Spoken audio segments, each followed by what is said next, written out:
Capítulo 10. Orientações específicas para alguns pecados notadamente difíceis. Passo a dar-lhe então alguns auxílios especiais para o uso contra certas corrupções particulares. No capítulo anterior, apresentei algumas orientações gerais sobre como mortificar o pecado predileto. Porém, a partir de agora, darei conselhos mais específicos de como mortificar 3 corrupções importantes, a saber, desejos impuros, orgulho espiritual e ira dominante. Não consigo pensar em quaisquer outras corrupções que mais comumente invadam a mente dos homens do que essas 3. Tratarei de cada uma delas de modo bem breve, começando pela primeira, estabelecendo 6 auxílios para subjugar e mortificar as concupiscências impuras. Diversas orientações para mortificar os desejos impuros. Primeiro, viva em contínua e séria consciência de que os olhos onividentes de Deus estão sobre você. De fato, este é um remédio universal contra todo o pecado, e até as Escrituras recorrem a essa ajuda para o pecado da luxúria. Em Jó 31:1, o autor diz: "Fiz aliança com os meus olhos. Como, pois, os fixaria numa virgem?" E no verso 4 ele diz: "Ou não vê ele os meus caminhos e não conta todos os meus passos?" Não há nada que contribua mais para controlar nossos desejos do que a consideração da onisciência de Deus. Ele vê e tem conhecimento de todos os nossos caminhos.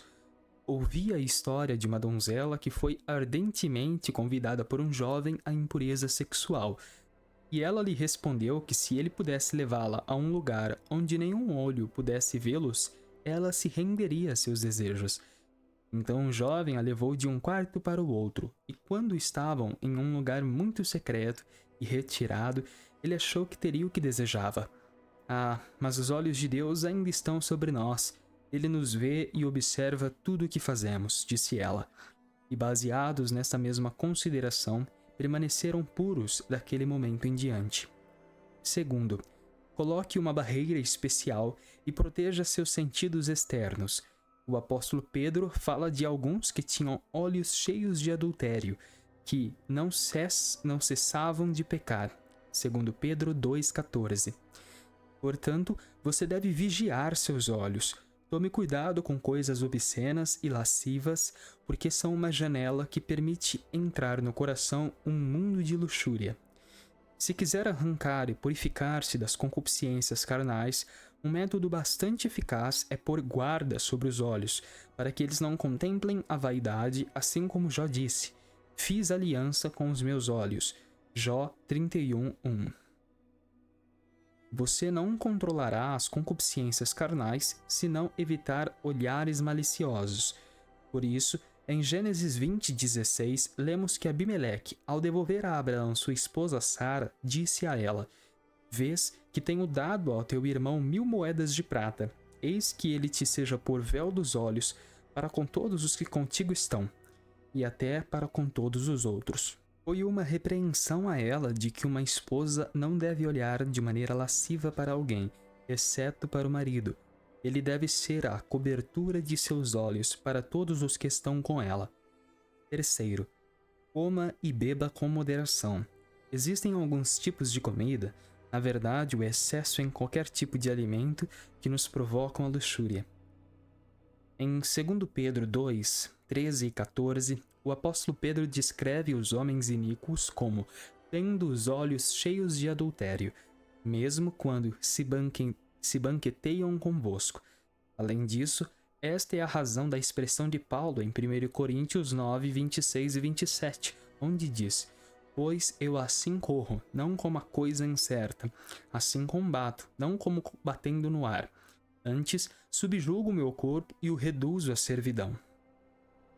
Quarto, se tiver a intenção de conter as concupiscências carnais, então tenha o cuidado de refrear os pensamentos tão logo a concupiscência comece a prová-los.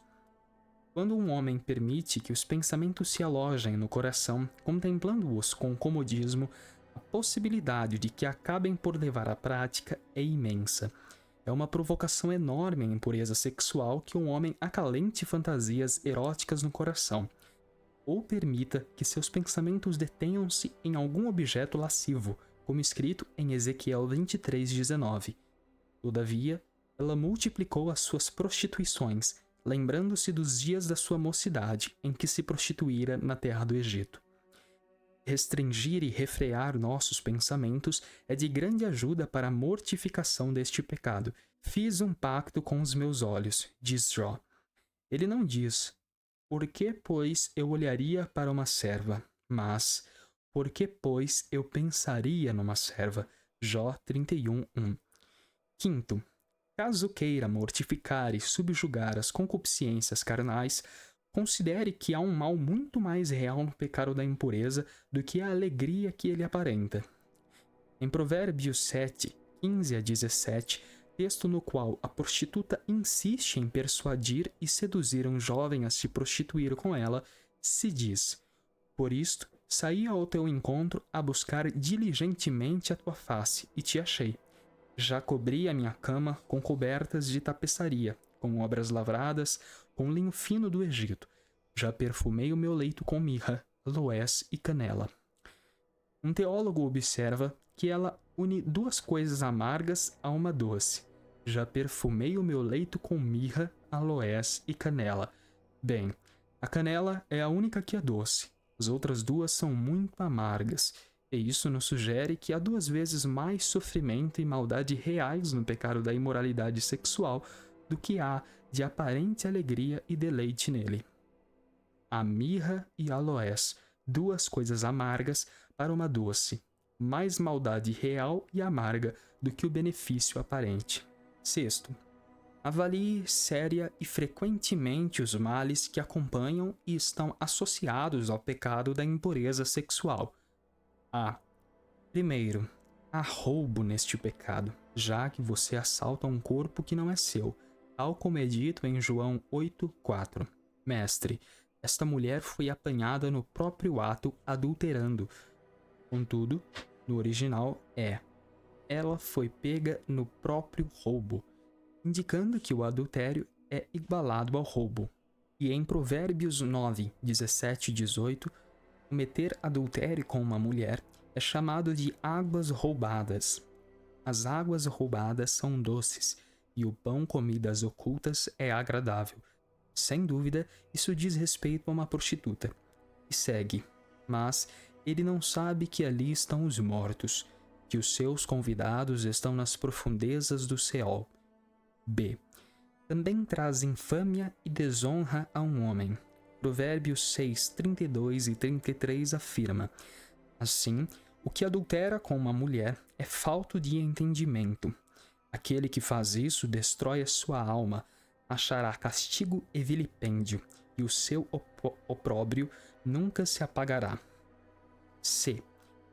Garante pobreza à vida do homem. Por ele, um homem elevado é mendigar. Em Provérbios 29:3, lemos: o homem que ama a sabedoria alegra seu pai, mas o companheiro de prostitutas desperdiça os bens. E em Provérbios 6:26, porque por causa de uma prostituta se chega a pedir um bocado de pão. D. Consumirá a sua carne e os seus ossos, corromperá o seu sangue e enfraquecerá todo o seu corpo. Em Provérbios 5:10 e 11, Salomão fala da prostituta: para que não farte a estranhos o teu esforço, e todo o fruto do teu trabalho vá parar em casa alheia, e no fim venhas a gemer no consumir-se da tua carne e do teu corpo.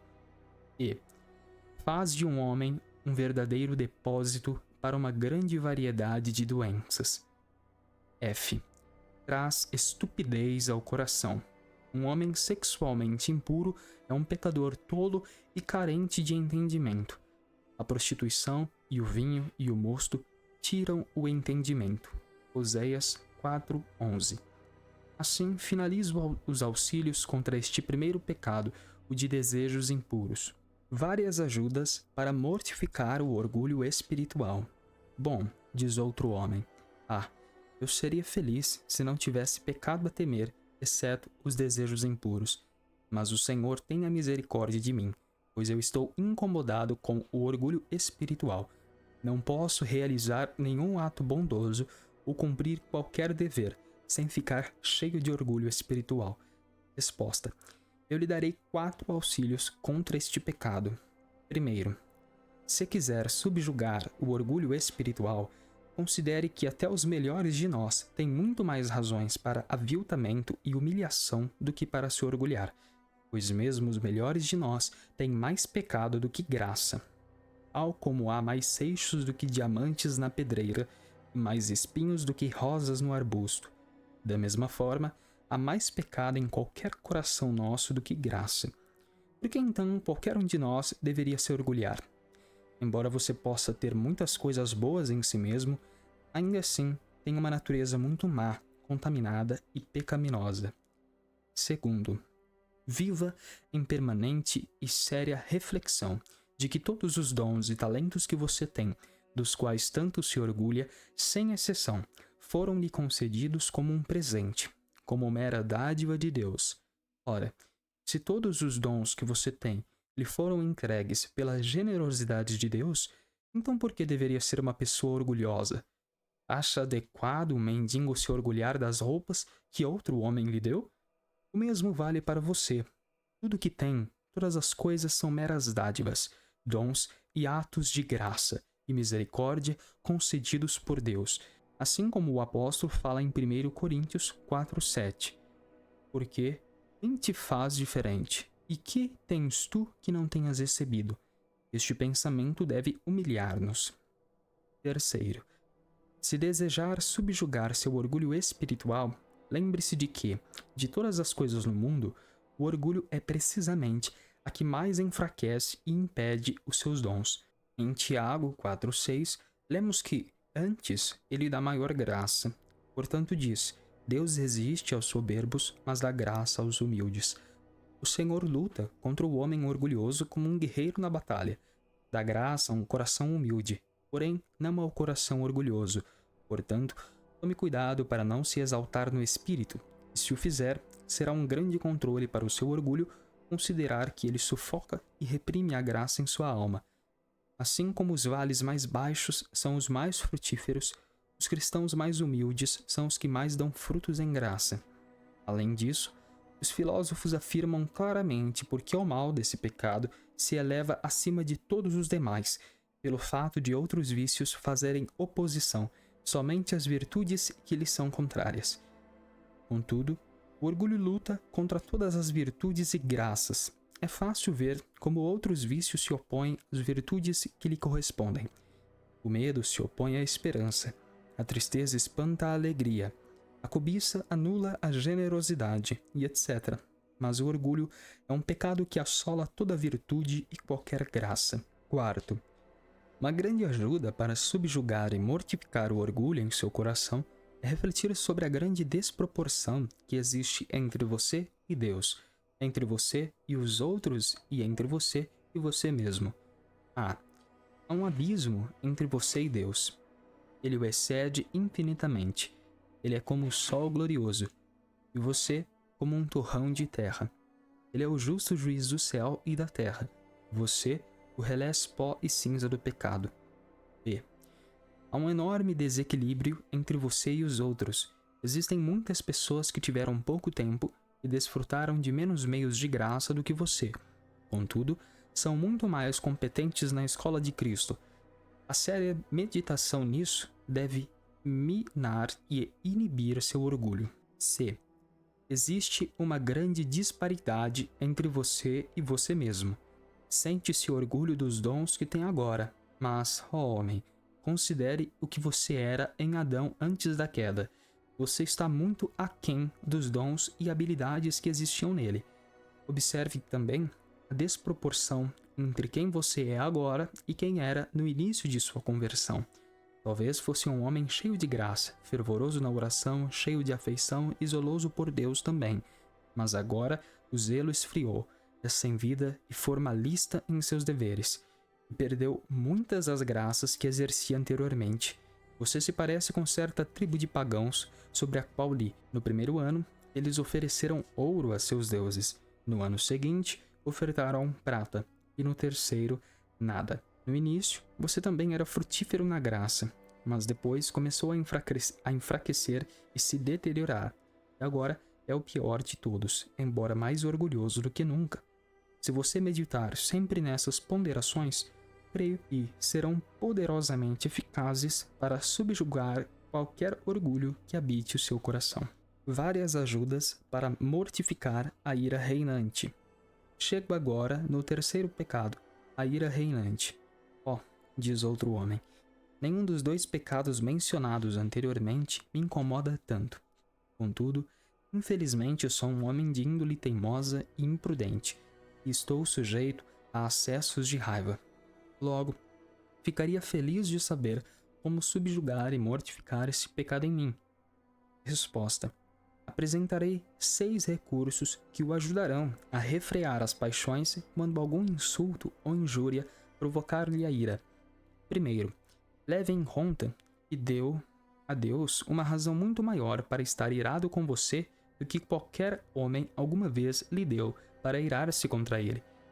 Se o Senhor fosse rigoroso em apontar o que você fez de errado e retribuísse cada injúria que causou ao coração dele, você teria sido lançado no inferno há muito tempo. Que esta ideia tranquilize e domine a sua ira. Segundo, lembre-se de que todos os insultos e injúrias que lhe sobrevêm para provocá-lo e despertar sua ira vêm pela providência de Deus. Este pensamento abrandou a ira de Davi, quando Simei amaldiçoou o seu nome e lhe atirou pedras e pó. Disse mais Davi a Abisai e a todos os seus servos: eis que meu próprio filho procura tirar a minha vida. Quanto mais ainda este benjamita, deixai-o, que amaldiçoe, pois o Senhor lhe ordenou. Segundo Samuel 16:11. Terceiro, quando surgir uma ocasião para a raiva, lute para atrasar e protelar a manifestação de sua ira. Reserve um tempo para pensar antes de permitir que a fúria e a indignação se manifestem. Salomão diz em Provérbios 12:16: a ira do insensato se conhece no mesmo dia, mas o prudente encobre a afronta.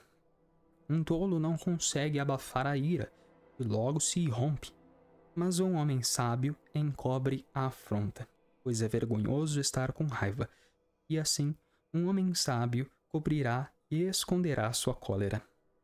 Quarto, outra grande ajuda para mortificar a ira é afastar-se da companhia de um homem que está com raiva de você, ou que o provocaria a zangar-se dele. A forma de acalmar seu temperamento é sair da presença daquele que acabou de feri-lo. Assim, em 1 Samuel 20:34, lemos que quando Saul se zangou com Jonatas, este saiu da presença de seu pai. Do mesmo modo, Abraão e Ló separaram-se para evitar uma desavença. Salomão diz: não sejas companheiro do homem briguento, nem andes com um colérico, para que não aprendas as suas veredas e tomes um laço para a sua alma. Provérbios 22:24 e 25. Se estiver com um homem colérico, e ele for ríspido com você, e você revidar, isso só servirá para deixar você ainda mais irado. Quinto, para abrandar a ira, quando receber qualquer insulto ou injúria que o provoque a raiva, esforce-se para suportar a situação ou injúria calado. Não saia falando pelos cotovelos sobre o assunto, pois nesse sentido, as palavras são como o vento, e como o vento acendem um fogo, fazendo-o crescer e se espalhar. As palavras inflamarão a ira.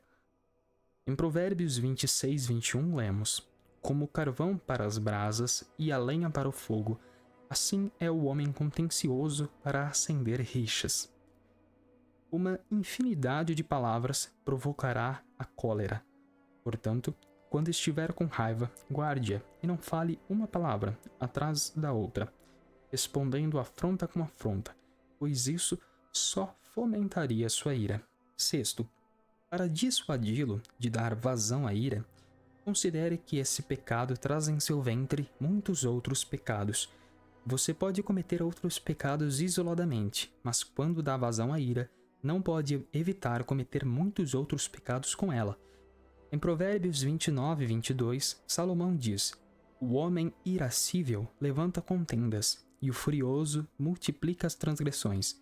Às vezes, o orgulho se mistura com a raiva, e outras vezes o assassinato é uma consequência dela, como em Gênesis 49:6, quando Simeão e Levi mataram um homem por estarem indignados. Há uma abundância de pecado encerrada no ventre da ira, e lembrar-se disso pode ser muito útil para reprimi-la e mantê-la subjugada. Uso da aplicação. Dessa forma, concluo as instruções especiais para mortificar esses 3 pecados em particular. Se consideradas seriamente, espero que possam servir-lhe de alguma utilidade e benefício. Por fim, resta-me dar 1 ou 2 palavras práticas a fim de encerrar tudo o que foi falado sobre a doutrina da mortificação. Para terminar, gostaria de dar 4 ou 5 conselhos gerais. Primeiro, quando tiver subjugado e mortificado um pecado, esteja pronto para outro que tentará se levantar em seu lugar. Amados, a vida de um cristão é uma guerra contínua. Ele deve lutar contra as hostes espirituais da maldade nos lugares celestiais. O diabo nunca o deixará em paz. Se uma tentação não prevalecer, ele enviará outra. E quando uma luxúria ou corrupção é mortificada, outra logo se erguerá no lugar. Portanto, você deve estar continuamente em vigilância. Segundo, não se contente com os pequenos começos de mortificação. Muitos homens, porque as concupiscências cessam, pensam que estão mortificadas. Alguns se contentam com uma mudança de desejos. Na juventude eram adúlteros, mas agora na velhice são mundanos e, portanto, estão satisfeitos. Outros ainda se contentam em brincar com as luxúrias e zombar delas, tal como fazem os esgrimistas. Fingem matar as suas concupiscências, porém jamais as ferem de verdade. Terceiro, ao se preparar para mortificar o pecado, certifique-se de dispor a maior parte de sua energia para aniquilar os pecados capitais ou dominantes. Onde o pecado faz a maior invasão em sua alma, ali é que se deve utilizar a maior oposição e resistência. Não faça como Saul fez com os amalequitas, em 1 Samuel 15:9. Ele poupou a Agag, seu rei, o melhor das ovelhas e bois e tudo o que lhe agradava aos olhos. Recusou-se a destruí-los completamente, como o Senhor havia ordenado. Assim, muitos homens matam as corrupções comuns, mas poupam e satisfazem seus grandes, principais e queridos pecados. Quarto, trabalhe para perceber que sua mortificação inclui não só pecados escandalosos, visíveis e externos, mas também males internos e secretos. Lembre-se de que os pecados interiores e escorregadios são mais perigosos, pois são muito mais difíceis de discernir e detectar no coração.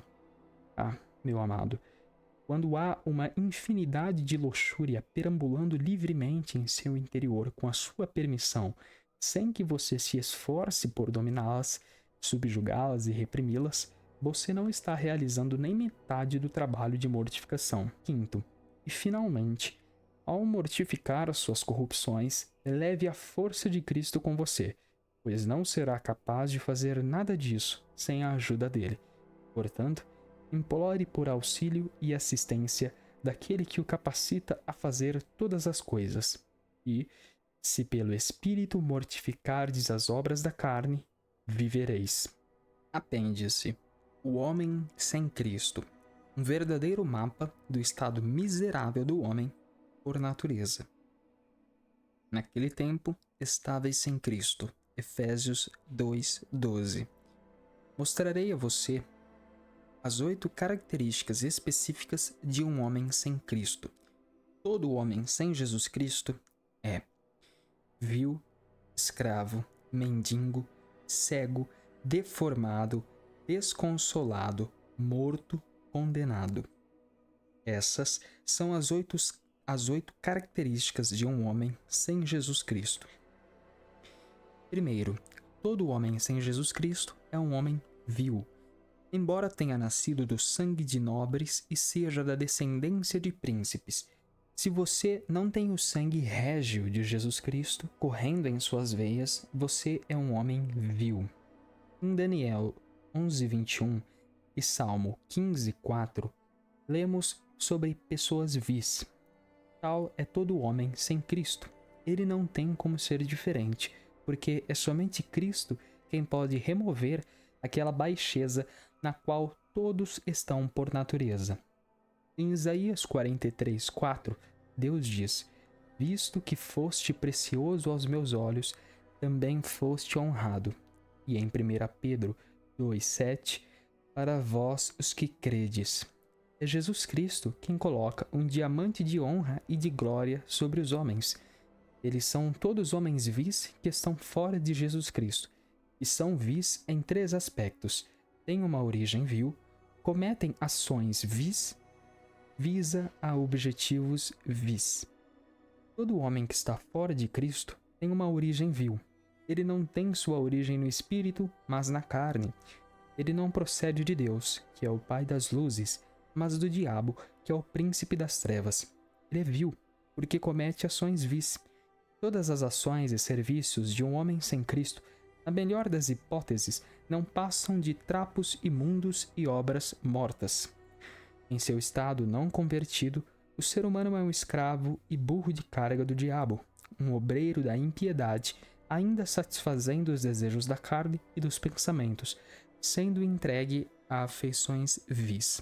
Um homem vil, que está sem Cristo, visa a objetivos vis em tudo o que faz, e isso de 2 maneiras. Neste mundo, ele almeja fins vis em sua audição, leitura, oração e profissão religiosa. Ele cuida de si mesmo e de seus próprios fins em tudo o que faz. Todas as suas ações tendem a fins vis em outro mundo. Assim como as ações de um homem em Cristo tendem à salvação, as ações de um homem sem Cristo tendem à condenação. Segundo, sem Cristo o homem não é apenas vil, mas escravo. Este Cristo diz a você, em João 8,36, Se, pois, o Filho vos libertar, verdadeiramente sereis livres, indicando que, se você não tem interesse em Cristo para libertá-lo da escravidão do pecado e de Satanás, você é escravo de fato. Essa servidão e escravidão, da mesma forma, consiste em 3 particularidades. São escravos do pecado, do diabo e da lei. Primeiro, todo homem sem Cristo é um escravo do pecado. Em João 8,34, Jesus diz: em verdade vos digo, todo o que comete pecado é escravo do pecado. E em 2 Pedro 2,19, prometendo-lhes liberdade, quando eles mesmos são escravos da corrupção, pois aquele que é vencido fica escravo do vencedor. Todo homem, por natureza, é escravo de suas concupiscências, do pecado e das criaturas. Deus pôs o homem sobre todas as criaturas, mas o homem se fez escravo de todas elas.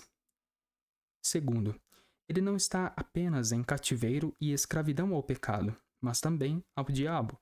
Os 2 últimos versículos de 2 Timóteo 2 dizem: instruindo com mansidão os que resistem, a ver se porventura Deus lhes dará arrependimento para conhecerem a verdade e tornarem a despertar, desprendendo-se dos laços do diabo, em quem a vontade dele estão presos. Terceiro, ele está sujeito à lei, isto é, não faz nada em obediência à lei.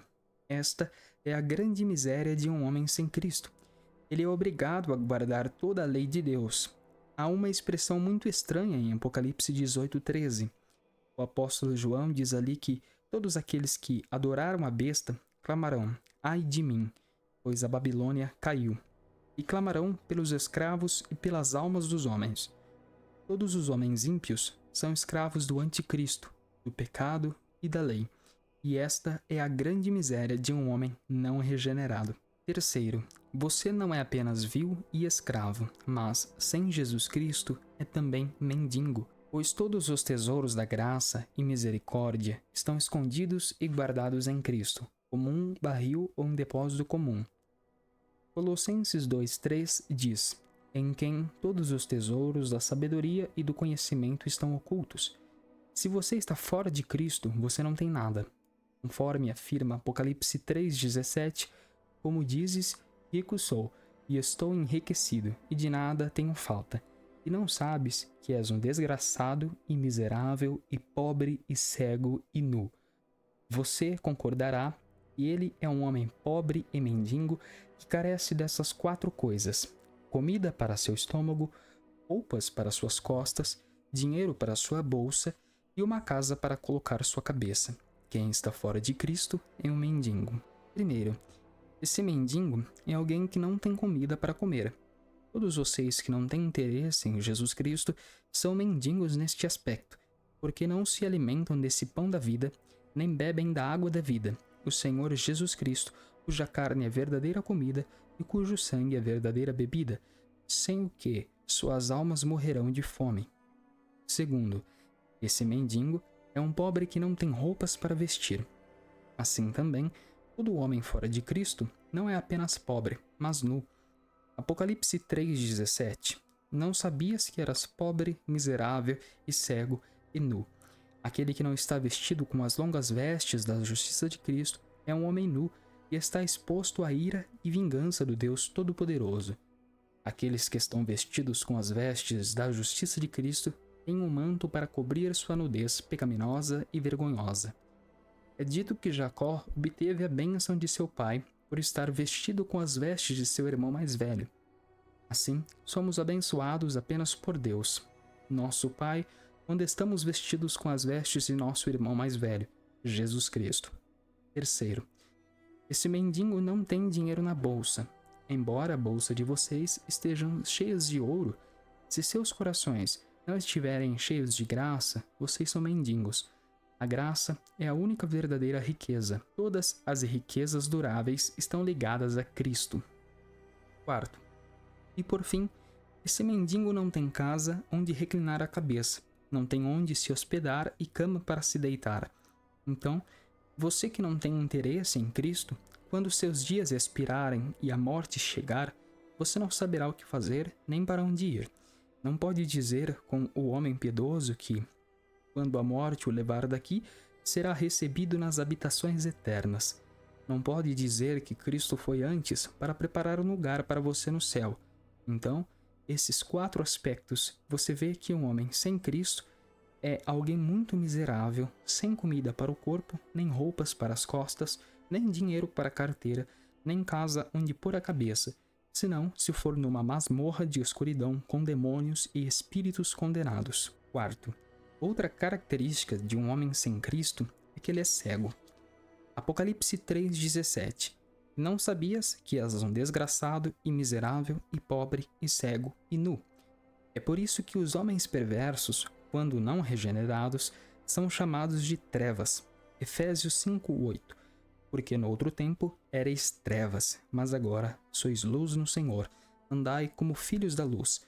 Assim, a luz veio ao mundo, mas os homens amam mais as trevas do que a luz, porque suas obras são más. Jesus Cristo é para a alma o que o sol é para a terra. Tire o sol da terra e nada mais é do que um calabouço de escuridão. Então, tire Cristo da alma e ela não passa de uma masmorra do diabo.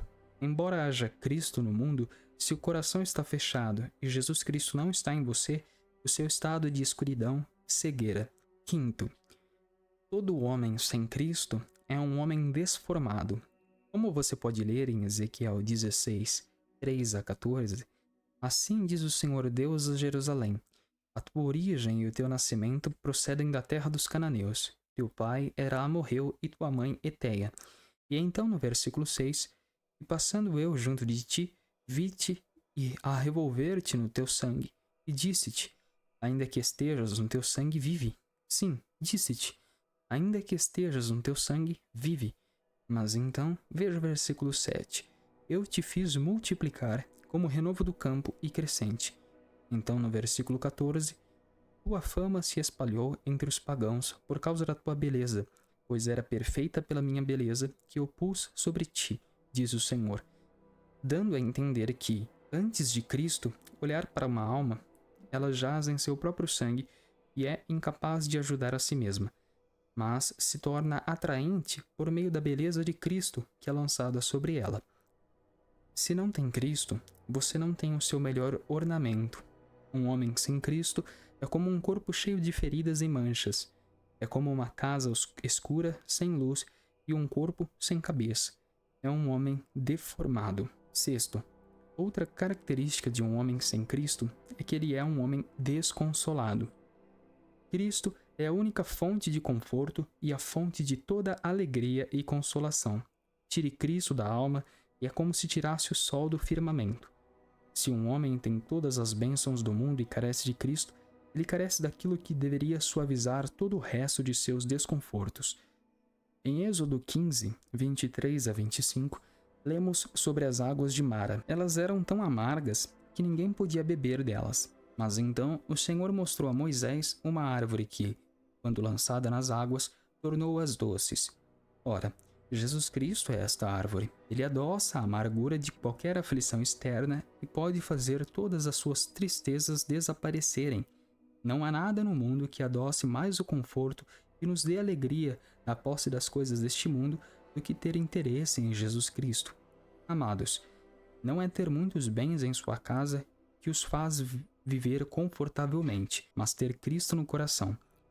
Todo pão que você comer será pão de dor. Se não se alimentar do corpo de Jesus Cristo, e toda a sua bebida será apenas vinho de confusão, se não beber do sangue de Jesus Cristo. Sem interesse em Cristo, todos os confortos são apenas cruzes, e todas as misericórdias apenas misérias. Conforme é dito em Jó 20, 22, sendo plena a sua abastança, estará angustiado. Embora você tenha abundância das coisas desta vida, embora tenha mais do que o suficiente, ainda assim, se não tem interesse em Cristo, você não tem nada. Sétimo, outra propriedade de um homem fora de Cristo é que ele é um homem morto. Você conhece aquela passagem de 1 João 5,12. Quem tem o Filho, tem a vida. Quem não tem o Filho, não tem a vida. Por isso, lemos em Efésios 2, do 1 ao 10, que os homens não regenerados estão mortos em delitos e pecados, e isto porque Cristo é a vida do crente. Colossenses 3,3 diz: nossa vida está escondida com Cristo em Deus. Tire Cristo de um homem e você tira a sua vida. E tire a vida de um homem e ele é um pedaço de carne morta. Homens não regenerados são chamados de estranhos à vida piedosa e, portanto, certamente mortos em seus pecados. Embora desfrute da vida comum, se a vida que vive não é pela fé no Filho de Deus, ele está espiritualmente morto. Por exemplo, você sabe que um homem morto não sente nada. Faça o que quiser com ele. Ele não sentirá nada. Assim, um homem que está espiritualmente morto não sente o peso de seus pecados, embora sejam um fardo pesado que o empurra para o abismo do inferno. Ele está alheio à vida de piedade, entregue a uma consciência corrompida, de modo que não sente o peso e o fardo de todos os seus pecados. Um homem morto não tem direito a nada nesta vida. Embora chegue a ser muito rico, ele perde o direito a tudo. Suas riquezas vão dele para outro. Portanto, estando espiritualmente morto, você não pode reivindicar nada, nem a graça, nem a misericórdia, nem o céu, nem a felicidade em Jesus Cristo. Um morto apodrece e volta ao pó de onde veio. Assim também, um homem espiritualmente morto cai de iniquidade em iniquidade, de um pecado em outro, até que finalmente despenca no fogo do inferno. Oitavo, a última característica de um homem sem Cristo é ser um homem condenado. Se ele vive e morre sem Cristo, ele é um homem condenado. Assim, diz João 3,18, quem não crê já está condenado. Ele certamente está condenado como se já estivesse no inferno. Aquele que está sem Jesus Cristo deve ficar sem o céu, pois o céu, a glória e a felicidade são inerentes a Cristo. O céu não é dado a ninguém, exceto aqueles que são herdeiros juntamente com Cristo. Portanto, sem Cristo, você ficará sem o céu e, consequentemente, sem felicidade e salvação, e, portanto, condenado. Veja, nessas 8 características específicas, a condição triste e miserável em que está todo homem sem Cristo. Eu aclamo a você que o que agora foi declarado sobre a miséria do homem sem Cristo possa provocar sua alma a um santo fervor e sinceridade de espírito, para que, acima de tudo que se pode obter, você possa trabalhar para obter Jesus Cristo.